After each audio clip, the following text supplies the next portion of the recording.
Pada kesempatan ini kita akan membahas manajemen bisnis. Sebuah entitas bisnis bertujuan untuk mendapatkan keuntungan. Dalam perjalanannya, organisasi bisnis dipengaruhi oleh lingkungan eksternal seperti lingkungan bisnis domestik, bisnis global, teknologi, politik hukum, sosio-kultural, dan ekonomi. Adanya pengaruh tersebut, organisasi bisnis harus mampu mengoptimalkan sumber daya yang ada. Nah, apa saja sumber daya organisasi bisnis? Yang pertama, sumber daya manusia, di mana organisasi bisnis memenuhi kebutuhan tenaga kerja dan mengelola sumber daya manusianya secara terencana dan berkelanjutan. Tujuannya adalah untuk mengembangkan potensi karyawan dan memastikan organisasi bisnis memiliki tenaga kerja yang kompeten dan bermotivasi tinggi. Yang kedua adalah sumber daya keuangan, investasi modal untuk mendukung operasi yang sedang berlangsung maupun dalam jangka yang panjang. Yang ketiga, aset fisik berupa bahan baku, fasilitas produksi, kantor, dan peralatan yang dimiliki. Dan yang keempat adalah informasi. Aset informasi memiliki nilai dan dapat memberikan wawasan tentang perilaku pelanggan, tren pasar, dan proses internal. Tujuan dasar manajemen adalah efisien dan efektif. Efisien berarti bijak dalam menggunakan sumber daya dan dengan menggunakan cara yang hemat biaya.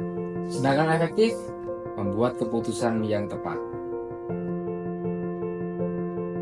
Dengan proses manajemen yang baik meliputi planning and decision making, organizing, leading and controlling, maka efisien dan efektif dapat tercapai.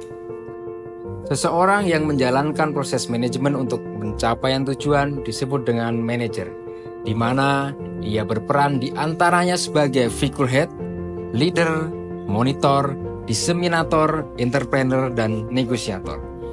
Seorang manajer perlu dilengkapi dengan kemampuan managerial skill seperti technical interpersonal, konseptual, diagnostik, communication, decision making, dan time management.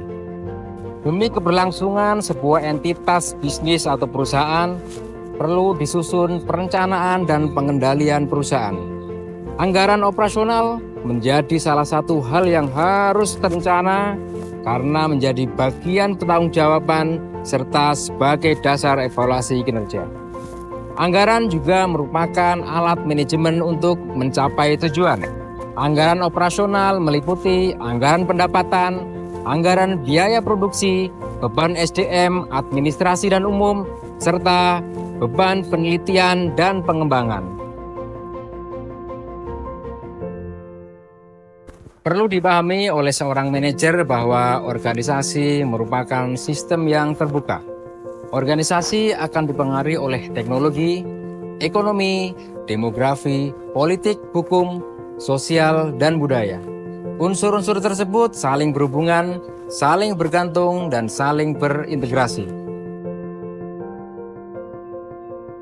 Pada situasi atau kondisi risiko dan ketidakpastian, sebuah keputusan haruslah tetap diambil.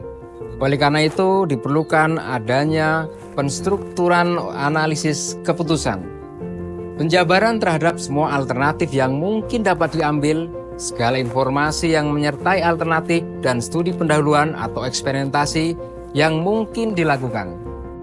Analisis situasi diperlukan untuk memahami fenomena atau situasi yang terjadi, digunakan untuk merumuskan kebutuhan yang perlu segera ditangani, serta merumuskan hal-hal yang berpengaruh terhadap fenomena tersebut.